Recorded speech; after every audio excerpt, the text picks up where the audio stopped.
This is Optimal Health Daily, episode 317, Low-Tech Training Origins by Ross Enamait of RossTraining.com, and I'm Dr. Neil. Hello, happy Tuesday. Welcome back to Optimal Health Daily, where I simply read to you from the best health and fitness blogs for free. I cover nutrition, fitness, stress management, weight management, and lots more. It's just like an audiobook, but basically from a bunch of different authors, and always with permission from the sites themselves. Speaking of the sites we narrate from, a bunch of them are getting together to do a year-long course on simplicity. The idea came from Courtney Carver, who's frequently read on my brother's podcast, Optimal Living Daily.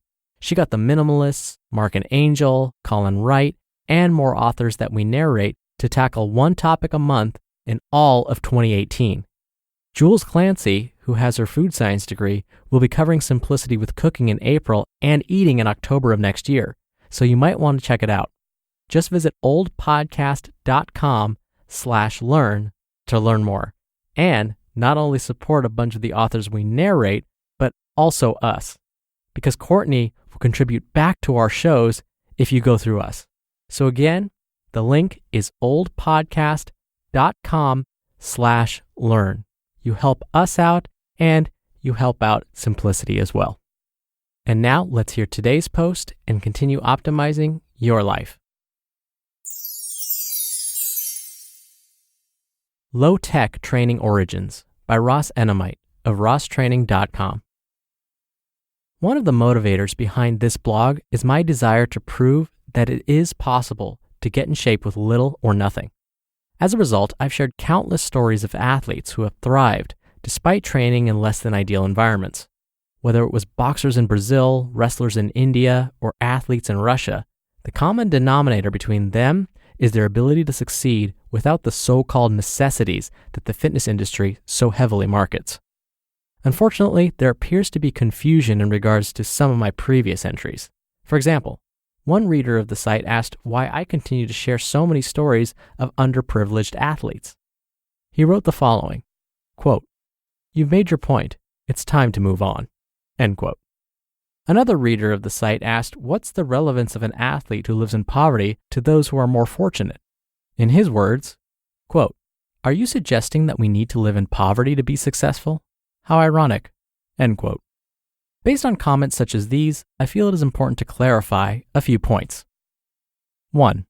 Not an exception. It's the rule. First and foremost, I will continue to share stories of underprivileged athletes to silence those who would otherwise suggest that one successful case is the exception, not the rule. It is with conscious thought and intent that I have shared stories from athletes around the world. For example, I've highlighted success stories from boxers in lands such as Ghana, Brazil, and Uganda, just to name a few. Not only do these boxers not know each other, there's a good chance that they don't know of each other. There is no relationship or sharing of information between them. These are unique stories. Once again, the common theme between them is success despite lack of equipment, supplementation, and nutritional options outside of simply trying to survive. 2. Raw footage. What's nice about observing these athletes in action is everything you see is raw and real. There is no marketing nonsense to sift through. These athletes don't know we are watching. We wouldn't even know what they were doing if it wasn't for the journalists who traveled to those lands to document their stories. That alone is significant. These athletes are not training to impress us. They are literally training for their lives. They have dreams of escaping the poverty that surrounds them. They train how they do because it has been successful. They don't do so with hopes of converting others to follow their approach. Such realness is rarely captured in the fitness industry today. 3. Observation is a powerful tool. I don't share these stories with hopes of converting an army of blind followers. You don't need to copy what you see to benefit from these examples. Instead, use observation as the powerful tool that it can be. Simply observe the various athletes in action and make note of what they've done to become successful.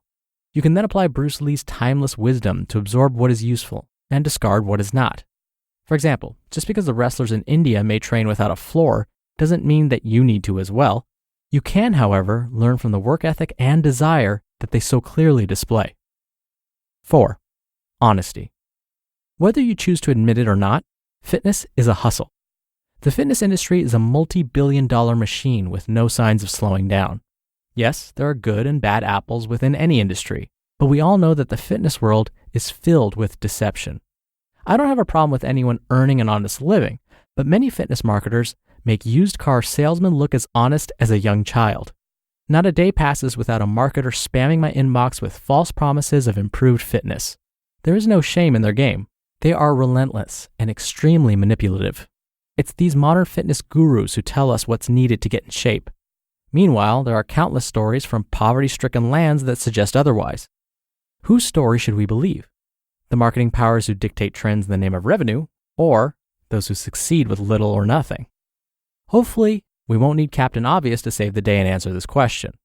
It's comical that a fitness marketer will tell others what is needed when 99% of them wouldn't last a day in the gym with athletes in distant lands such as Uganda or India.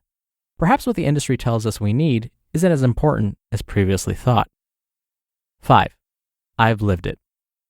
The stories that I've shared highlight the significance of intangible qualities that cannot be sold.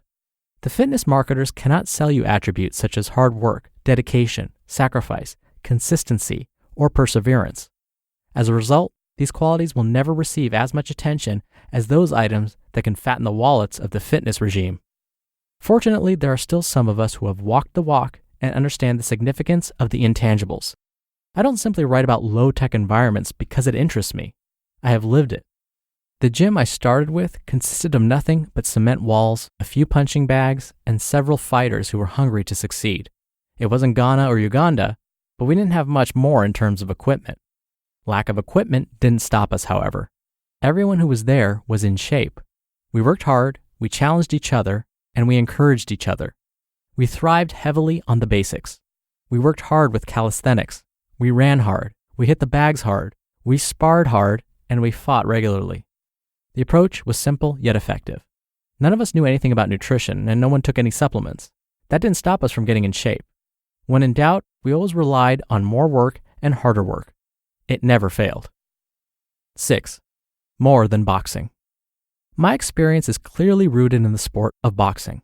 Fortunately, you don't need to be a boxer to learn from these examples. Instead, recognize that if high-level fighters can thrive on the basics, you can too. The average Joe or Jane needs much less fitness than a competitive fighter. To suggest they cannot succeed with a similar low-tech approach is beyond ignorant.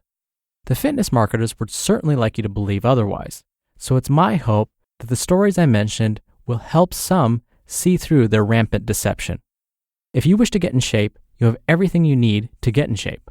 Almost anything works if you are willing to work. The only legitimate secret is that there aren't any secrets. Get up, get busy, and the results will follow. If athletes in distant lands can succeed with this approach, you can too. It isn't as complicated as many would like us to believe. Quote, "Effort is between you and nobody else." Ray Lewis. You just listened to the post titled Low Tech Training Origins by Ross Enamait of RossTraining.com. When I'm working with patients, one of the most common questions I get is, what exercises can I do without equipment? I don't like the gym environment. I like to watch TV when I'm working out. Is there anything I can do in my living room? Yes, absolutely. And I've seen some wonderful results from people that have no equipment and just stick with it. I truly believe that working out with no equipment, working out at home, is not going away. This is because, for most, it's convenient. Not everyone likes the gym environment. Not everyone has the time to go to the gym to make that extra trip before or after work or during their lunch break. It's simply not convenient. But what is often convenient is, I'm going to get home from work and I'm going to work out while I watch the football game. I'm going to get up and watch my DVR while I work out before I go to school or get to work. That makes consistency much more likely, and that's when you're going to get results.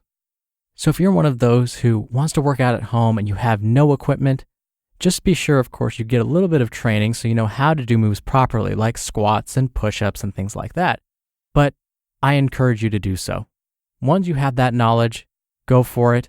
No equipment, no problem. Now, before I go, really quickly, once again, If you're interested in taking a year-long course with some of the authors we narrate, they'll be covering a bunch of different topics related to simple living, including travel, eating, cooking, gratitude, relationships, and more.